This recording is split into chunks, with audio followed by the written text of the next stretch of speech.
Est-ce que tu veux bien lire le petit 2, s'il te plaît, sur le triangle? Un cours de maths dans une classe pas tout à fait comme les autres.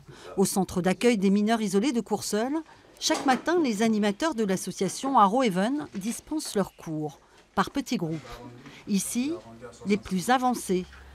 À côté, ceux qui doivent apprivoiser la langue française. O et I, ça fait wa.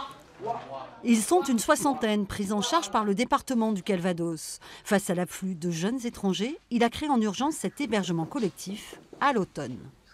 Ces enfants ont vécu des moments très très difficiles. Au moment où ils ont quitté l'Afrique subsaharienne en particulier, traversé la Méditerranée. Ils arrivent ici depuis plusieurs mois, en nombre toujours croissant, et notre dispositif d'accueil, de mise à l'abri au premier abord, n'était pas pleinement satisfaisant. Ces jeunes déracinés qui ont connu le pire bénéficient d'un accompagnement dans l'éducation, la santé, mais aussi dans leur démarche, le temps de faire reconnaître officiellement leur minorité.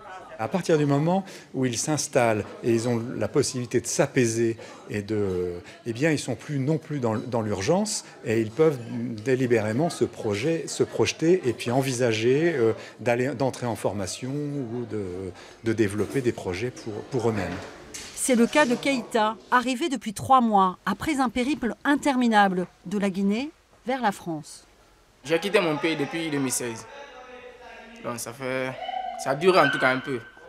Mais Dieu merci, j'ai arrivé à ma destination, qui est la France. Je veux étudier, je rêve d'être un peintre. L'hébergement provisoire de la structure au centre de vacances de Courseulles arrive à son terme. Le 30 janvier, elle va donc déménager à Missy, dans une ancienne maison de retraite, tout un symbole pour ces jeunes pleins d'espoir.